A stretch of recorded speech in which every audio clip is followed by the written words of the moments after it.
If you would like to get your song reviewed, dear listener, there's the filthy capitalist option. As Sori says, $125 gets you straight to the head of the line. You don't have to be a part of the alliance. You don't have to be part of the group. Wait a minute. And the biggest thing is you don't have to wait. You hop, skip, and jump right in front of everybody. $125 gets you there. You do that 3 times, and you get mashed down to the $75 rate for perpetuity. Yes! Also, there is a band review option. So if you've got a band and you're trying to get your band some exposure, hit me up at insori@gmail.com, and I'll show you the details about how to pull that off. You can also jump on Patreon, and there is a option on the tiers to be able to get your band reviewed. Yep. Obviously, we can't lie to you, so we can't guarantee a positive review. Get what you get. It's just rubbish. Rubbish. Rubbish. That's British for garbage. My favorite is the community option. $1 at the gate gets you in at Patreon. You get to join an alliance. The alliance joins their points together, and that helps determine what songs that we do. The alliances hang out on Discord. Message me on Patreon to get the link. And they do all kinds of other cool things. They do Minecraft, Dungeons and Dragons. Yeah. It's really a community within the community. Anybody can go in the village, facebook.com/Vin and Sori. There's 160,000+ people on the channel. What's cool about the Discord is that it offers a real opportunity for community connection, friendship, that type of thing. And it's on Discord, so if you're not a Facebook person, it's for you. You start off at $1. Right. Plus you get exclusives. Sori and I are working on a song. So the first 15 seconds of that was on Patreon. Also, at $15 tier and above, when we actually debut the video, they're going to be there live with us. There you are, dear listener. Buy our merch. Buy our merch, indeed. A child shall lead them. Love stories. Okay. All right. Up next on our list, boy, You are is a freaking weirdo. La Danza del Fuego by Mago de Oz. Mago de Oz is folk metal, dear listener. Oh, really? Yeah. Okay. So this should be interesting. Mago de Oz is a folk metal band, and we're going to listen to them right now. What did you say the name of the song was? La Danza del Fuego? La Danza del Fuego. Was that the something of fire? Fuego is fire, right? Babe, I have no idea. La Danza? What do you think that this couldn't is? be dance? The dance of fire, I'll just say. Okay. La I'm Danza sending del it to you. Fuego. All right, guys. You guys ready for this? Let's do it. I'll send you the lyrics. And let's go. Sounds tragic. Yeah, it sounds like it. The dance of fire. Ah.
Oh, that's them. Check it.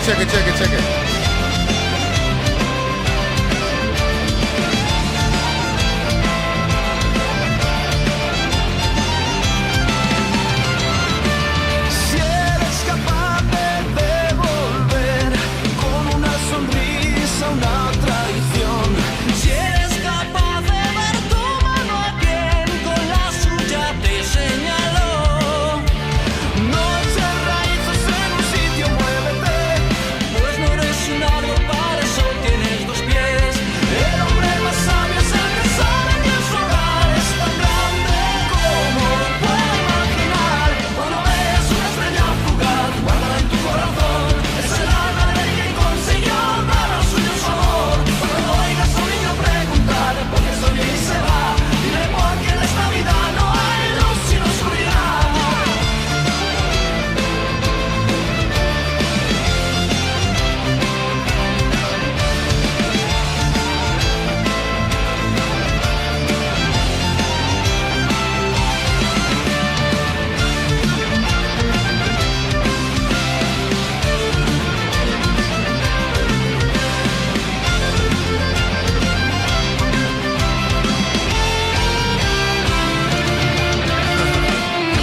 I'm so confused by this band.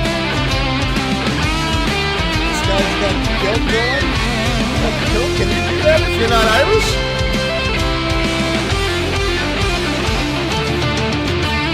Mejor día es en el que el alma tiene hambre y sed. ¡Ay! No olvides lo aprendido, no dejes de comprender. ¡Ay! Rodéate de buenos y tú lo parecerás. ¡Ay! Rodéate de sabios y algo en ti se quedará. El mejor día es en el que el alma tiene hambre y sed. No olvides lo aprendido, no dejes de comprender. Rodéate de buenos y tú lo parecerás.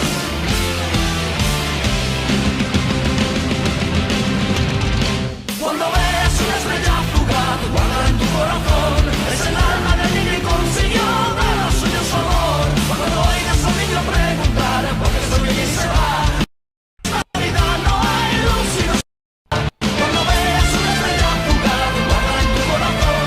Es el alma del niño que consiguió dar al suyo su amor. Cuando oigas a un niño preguntar por qué soy y se va, dile porque en esta vida no hay luz sin oscuridad.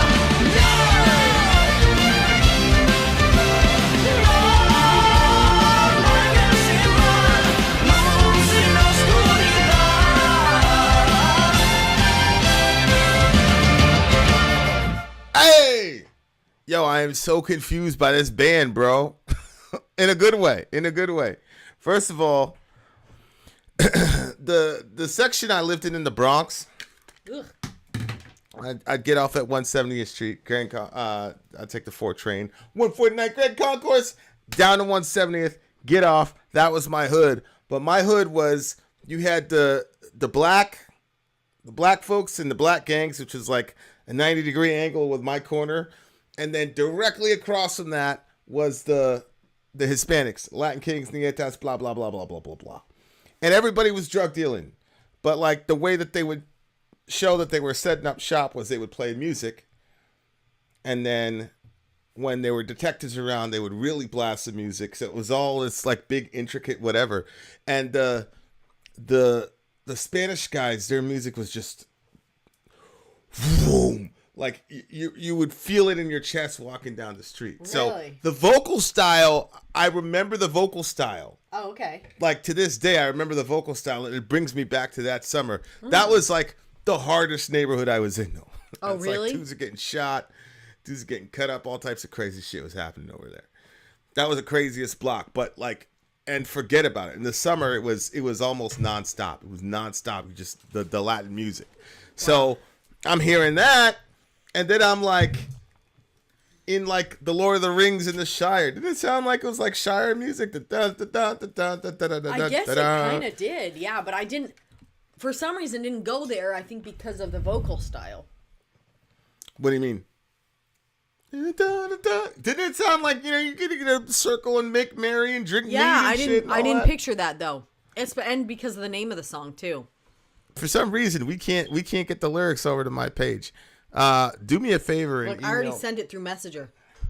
Just open up Messenger. Which Messenger? You hit Facebook this, Messenger? Boom. Click on your messages. Boom. I don't want that. I'm not going in there. Okay. What did you think the song was Are you about? hiding something, Vin?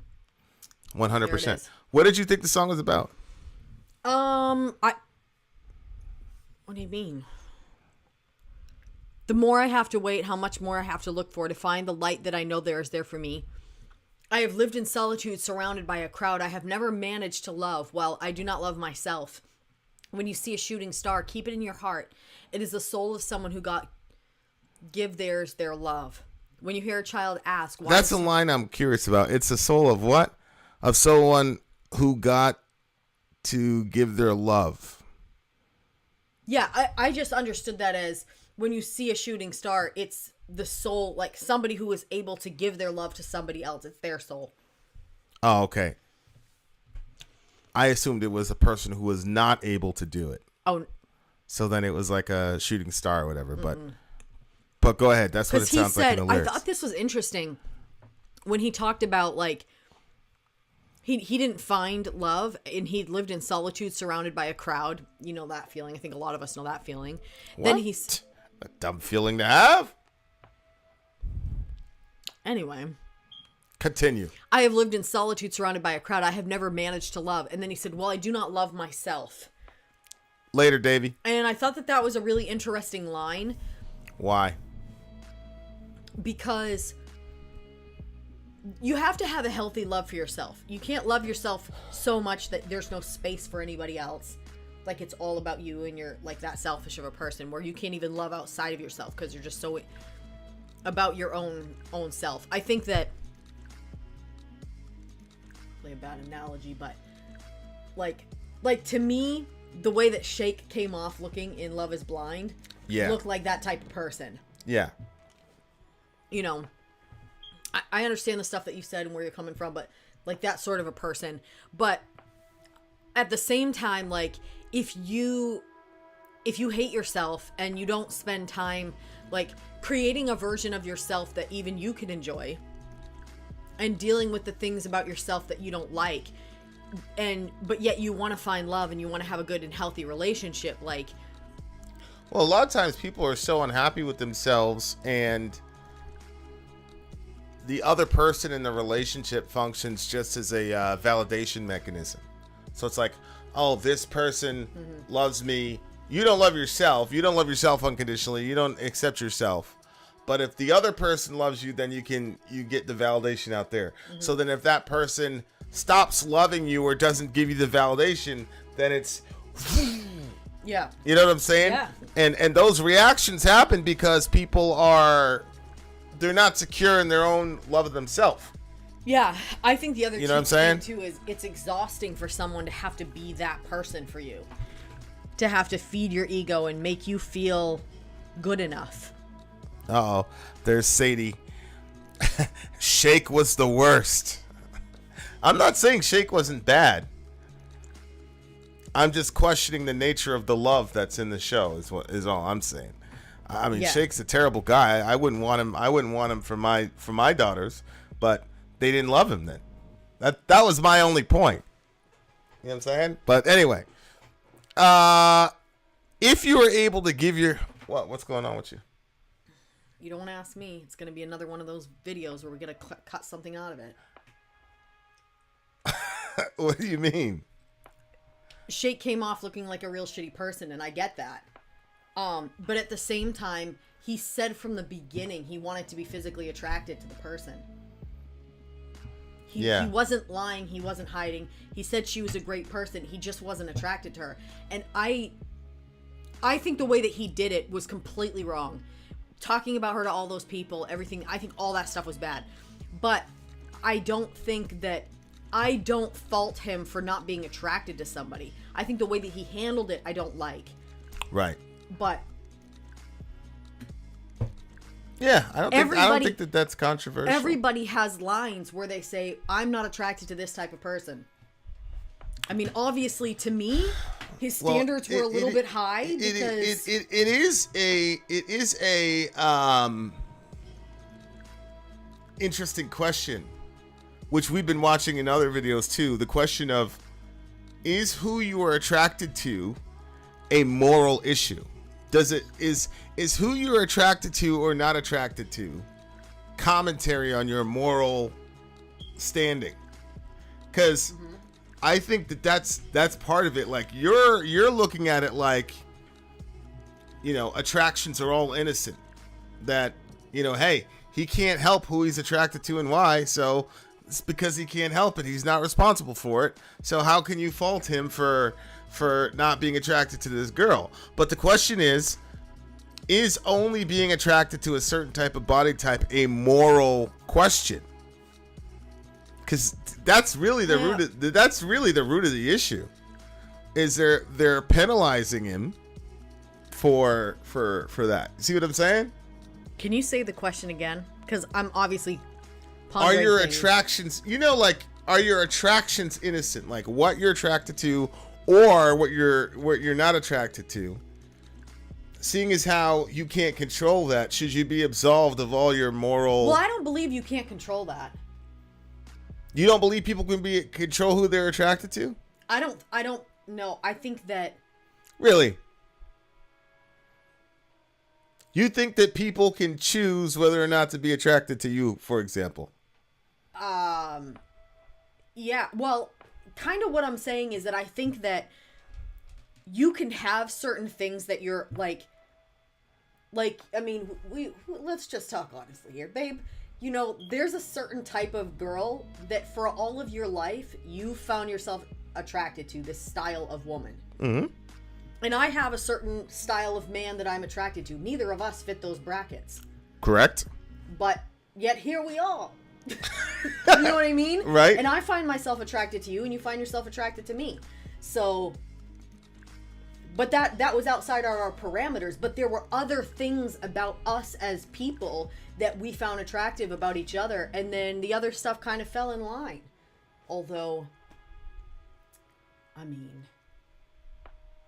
we still are within some attractive brackets, I would say. You know what I'm saying? You are ridiculous. You understand what I'm saying? But even though we're not like that was not your ideal and that was not my ideal, it doesn't, like, you feel like my ideal now, and I guess hopefully I feel like more your ideal now. So you've always been my ideal. But you see what I'm saying? No, you don't see what I'm saying. But yeah, I hear what you're saying. I hear what you're saying. Like, I think that it depends. Like, if your everything is based off of, I mean, let's face it, it doesn't matter what the person looks like. They're not going to look like that forever. I mean, I literally just saw my grandmother pass away. Like, she doesn't look like those pictures in her obituary. Right. Well, yeah, I mean, she like, I don't know what the situation was from him, but that's one of those situations where I remember thinking to myself, like, especially in my previous relationship, like, I don't want to do something or lose something I don't want to look back and be like, yo, I lost this incredible potential for a relationship because there's a couple problems. You see what I'm saying? It's like the first couple years in my first marriage, like, that was like a big thing. It was like the fear of that I was going to, you know, regret, you know, throwing away a very powerful relationship just because there were some problems or hurdles to overcome. You know what I'm saying? I mean, although, you know, it was kind of like a person could argue from the beginning problematic. But I was thinking, that's really interesting that you had that thought about but it. yeah, Well, like, that's good. especially I mean, at the first like 5 years, I was like, yo, like, you're gonna, you know, because we're still young, you know, it's only been 5 years. We got married at 19, you know what I'm saying? So it's like, oh, you're gonna throw this away and give this up and never be able to have a deep, meaningful relationship again because you had some problems in 5 years. So that fear was, you know, kept me married for at least 5 years. That was a big years, yeah, that was a big, I was terrified of that. Wow. I was terrified of that. I mean, now looking back, I'm like, I mean, it literally just kept going downhill. You know what I'm saying? Like, so, but, you know, with you, it's a little bit different. Like, with you, I'm more afraid of not having a complete, you know, experience with each other because, you know, we're, you know, we can't communicate or whatever. But yeah, that was a big thing, man. Wow. So I don't know. Like it's my whole thing is, whatever the thing is, whether it's I can't carry you on my shoulders at a rock show or whatever, which was Shake's, whatever. I mean, or if it's money, if it's security, there's so many issues that like make people, in my opinion, quit on a relationship too soon. You see what I'm saying? Like where they just throw it away, and it's like, oh, you had an opportunity for a really deep relationship, but now because of your superficial looks, money, whatever, security, whatever it is, obviously if the person's abusive or whatever, that's a completely different story. That's not love. That's, you need to get the hell out and make sure you're safe. Yeah. But you know what I'm saying? That's my point. Is that's what the song was to me. Was like, I think losing like something incredible, like a shooting star, which is a once in a lifetime thing. And I think that's the point of the metaphor, was that these kinds of opportunities to love a person, like, I'm like extremely lucky, because after the first one I was like, there's no way I'm ever gonna, whatever, and then here we are. I think it's so weird that you think that. Think what? That you weren't gonna find love after the first one. I think that's so, like, it's almost hard for me to believe that you would think that. Yeah. Because I feel like you're the type of person if I drop you in any situation, you're gonna find somebody. Somebody's gonna find you. Oh no, I don't think I'd ever have a problem with like finding somebody, but finding somebody and finding love is not the same thing. It's probably like that for you, but I'm not like that. Like, I can't just love people or fall in love with people, especially that way. So when that was done with Homegirl, I was like, okay, like that's a once, like that'll never happen again. Like, I was certain of that, and I was at peace with it. I was like, all right, I just made my peace with it. See, I'm not like you, like if I died tomorrow, you'd be like, I'm sure you'd be sad, but you know what I'm saying? Like you'd move on, but I'm different. But that might have to do with our upbringing and stuff like that, moving around a lot. Like I said, there's not a lot of relationships that are like that for me. You know what I'm saying? I think that one of the major problems, I'm talking about American relationships, because I don't know how everybody else functions. But I think that the romance culture has done such a disservice, because people believe in the love at first sight sort of, and a lot of the love stories, I've noticed that I get in moods where all of a sudden I just want to watch like a comedy love story or a dramatic love story or whatever. Yeah. And it's all the same. It's all the lead up to the actual start of the relationship. And right. It's not what happens after. Right. I don't know if there's any movies on what happens after, like love after marriage, because you see the love at first sight stuff, and then all of a sudden you realize, well, wait a minute, people are going to have, you're going to have fights. There's going to be stuff that you guys disagree on. There's going to be, and if you don't have a space for that, or the seasons of a relationship, then you can really think, oh, this is not the relationship for me, because we don't have that starry-eyed feeling. Well, if you recognize, and I think that probably each relationship has patterns, like just like if you watch the moon, you're gonna see the phases of the moon, and it's a cycle, and it's gonna keep doing it. It was doing it before you and I existed, and it's gonna do it after we die. The moon is gonna have the same patterns, and I think that each relationship, because they're based off two people that are unique, your relationship is gonna have phases, and so you have to kind of like, I bet if I took the time to track our relationship, I bet it's more patterned than I realize. Like, yeah. It's probably almost predictable based on who you are as a person and based on how I am, because you have your patterns that I feel like I can clearly basically see a pattern with it, or basic pattern with it. But my reaction to your patterns is probably a whole nother cycle, because there's sometimes I'm okay and sometimes I'm not okay with it, and there's sometimes where you're okay with my whatever, and then there's other times you're not. You know what I mean? Like, I'm sure that's easier to, like, if you looked at it, but I feel like that's the big issue with American relationships, is people not recognizing that there's phases. The moral of the story is try to have a relationship without regret. Yeah, and be able to give your soul to somebody. I mean, I don't shooting stall. I don't regret like staying as long as I did with Homegirl. As far as I go, obviously the kid's a different story, but I don't regret any of that. I'm glad that like I squeezed all the orange out of that, all the juice out of that orange. I left it all in the field. You know what I'm saying? So I'm, you know, I never thought about you, but it's cool to be able to like be with you and be like, yeah, I gave that 110%, man. You know what I'm saying? And I did. So I'm glad I'm able to say that. And it loosens stuff up for me as far as me and you go. I can see that would for you. What'd you give the song? 9.3. A solid 9. Fascinating discussions these songs are bringing about there, DJ Mike. Very interesting. I did see the Notebook, but there was something about the Notebook, and don't ask me, I don't remember what it was, but there was something about their relationship when it got started. Something was extremely manipulative, and I don't know if it was him or if it was her, but I did not like the massive manipulation that was taking place at like in that story.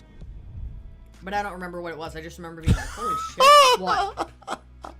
So it'd be great if she wasn't so jealous, and Vin would be great if he wasn't black. She should have said and on that note, Vin out. Sorry, out. Gone. Some of them don't try this at home shit. Look at kidding, people. All the Neil lives are. You know that thing with the superhero? He doesn't know which button to press. I knew it, you racist bitch! I knew it! You were racist the entire time. Ryan's laughing. Yeah, Ryan's always the next room laughing. Hi, people.